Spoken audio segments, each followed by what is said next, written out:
ये दोस्तों अजीबोगरीब केस है और मैं वास्तव में आपको ये प्रमाणित करूंगा कि अजीबोगरीब केस क्यों है।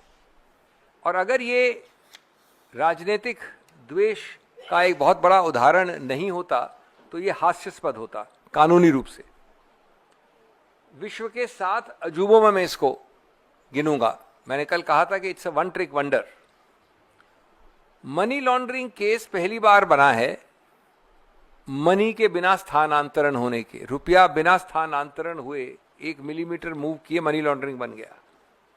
मनी लॉन्ड्रिंग केस बना है प्रॉपर्टी संपत्ति के 1 मिलीमीटर बिना स्थानांतरण हुए, ट्रांसफर हुए, मूव हुए।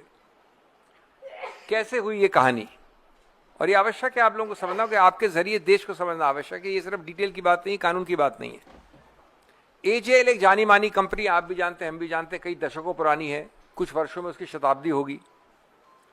एक विशेष सेट ऑफ मूल्यों को प्रोत्साहित करने के लिए, संदेश ले जाने के लिए अखिल भारतीय स्तर पे वो बनी थी और चलती रही।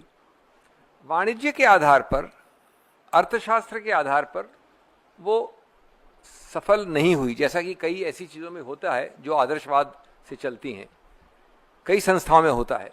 इसलिए आर्थिक रूप से वो तकलीफ में पड़ी।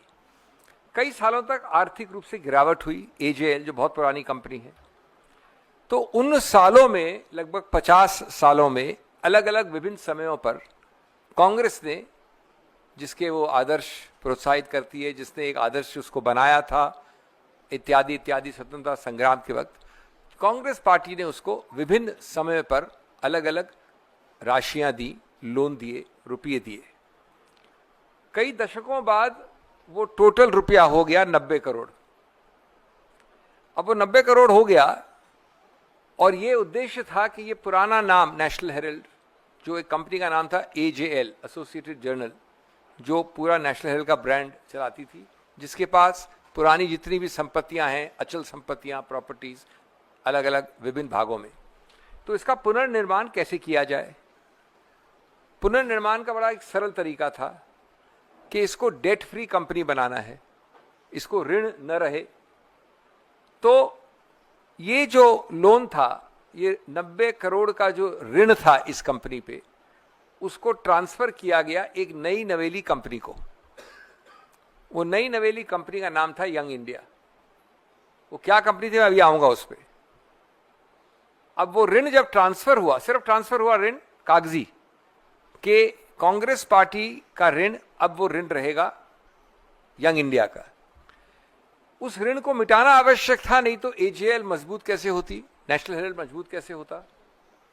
तो उसको मिटाया गया एक चीज ऐसी करके जो दुनिया भर के हर कंपनियां, आप लोग दिन प्रतिदिन करते हैं, निजी रूप से भी और पब्लिक रूप से भी, उस ऋण को हिस्सेदारी में कन्वर्ट किया, यानी कन्वर्ट डेट इनटू इक्विटी। तो 90 करोड़ के ऋण को कन्वर्ट कैसे किया? एजेएल के शेयर्स इश्यू हो गए यंग इंडिया को, तो यंग इंडिया बन गई 90-99% शेयर होल्डर एजेएल की। और यंग इंडिया में डायरेक्टर्स थे, मोतीलाल वोरा साहब थे, ऑस्कर फर्नांडिस थे, सैम पिट्रोडा हैं, सोनिया जी हैं, राहुल जी हैं, इत्यादि इत्यादि। अब इतना ही हुआ। अब यहां पर एक फुल स्टॉप, विराम चिन्ह डाल दीजिए, ये जरूरी है समझना आपके लिए। ये संपत्तियां हैं, अचल संपत्तियां 100 एजेएल के, इसको 100 मानिए। कोई कानपुर में है, कोई दिल्ली में है, कोई इधर है, उधर है। ये एजेएल है, ये इन सबकी मालिकाना हक रखती है।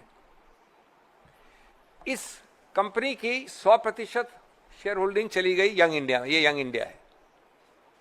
न ये अचल संपत्ति हिली, न एजेएल हिली, 1 रुपया नहीं हिला, न संपत्ति हिली, कोई खरीद फरोख्त नहीं हुआ, बेचना खरीदना नहीं हुआ। अब आते हैं यंग इंडिया क्या है। बड़े अजीब तरह के हम लोग सब मूर्ख होंगे कि हम मनी लॉन्ड्रिंग करना चाहते थे, हम स्थानांतरण करना चाहते थे संपत्ति का और रुपये का, तो हमने बनाई यंग इंडिया। दुनिया का सबसे बड़ा मूर्ख भी अगर हमारा ये उद्देश्य होता तो यंग इंडिया नहीं बनाता। यंग इंडिया क्या है? यंग इंडिया है कानून में जिसको कहते हैं सेक्शन 8 अनुच्छेद 8 की not for profit charitable company. मतलब क्या होता है इसका? हर कंपनी में 2 या 3 चीजें होती हैं। एक तो जो कमाई होती है, जो रुपया आता है उसमें जो भी कमाई होती है, उस सबको आप डिविडेंड के तौर पे बाहर दे सकते हैं उसके शेयर होल्डर्स को। इस कंपनी में एक पैसा, अगर ये 50 करोड़ 500 करोड़ 5000 करोड़ भी प्रॉफिट बनाती है तो एक पैसा आप डिविडेंड दे ही नहीं सकते, प्रतिबंधित है अनुच्छेद 8 के अंतर्गत। दूसरा, कोई सैलरी नहीं, कोई पर्क्स नहीं, कोई घर गाड़ी नहीं।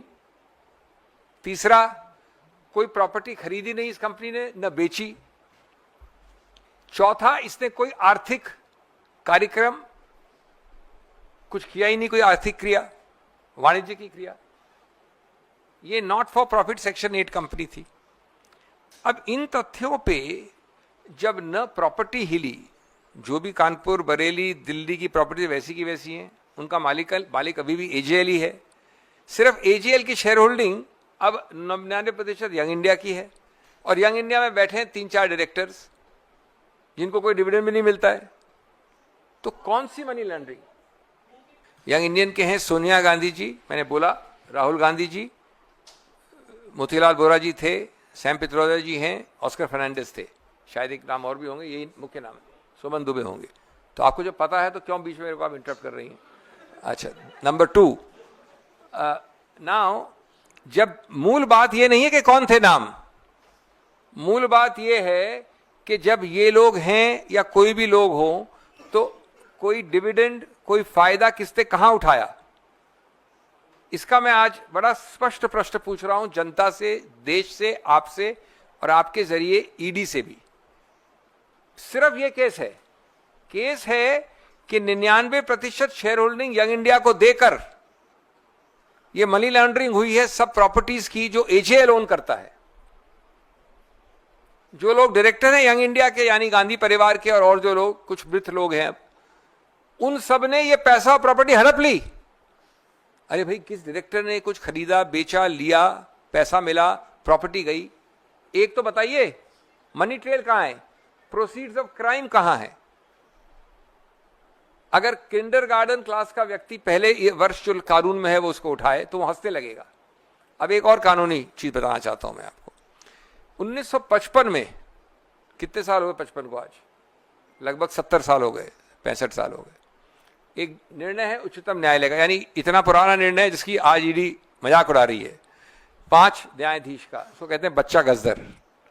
वो कहता है कि अगर ये होल्डिंग कंपनी के पास 100% शेयर हैं इस सब्सिडरी के, अगर 100% है, तो भी ये कंपनी होल्डिंग, इस कंपनी की जो प्रॉपर्टीज हैं ये और ये, उसकी हकदार नहीं है, ओनरशिप नहीं, ओनरशिप इसी में रहती है। ये एक सिद्धांत है, कई बार हुआ है, वोडाफोन में भी यही हुआ, इत्यादि इत्यादि। मैं आपको कानून से बोर नहीं करूंगा। तो भैया, जब एजेएल की संपत्ति एजेएल की है, एजेएल की संपत्ति ट्रांसफर हुई नहीं कभी यंग इंडिया को, कानून में यंग इंडिया जब तक वो खरीदता नहीं है वो प्रॉपर्टीज, तब तक मालिकाना हक रहता है एजेएल का। तो यंग इंडिया से एक और स्टेप आगे उसके डायरेक्टर्स कहां से मनी लॉन्ड्रिंग कर रहे हैं? कृपया ये बताएंगे कोई? ये कुछ नहीं बताया जाता है कि माननीय सोनिया गांधी जी, माननीय राहुल गांधी जी 3 दिन 5 दिन आइए इंटेरोगेशन के लिए,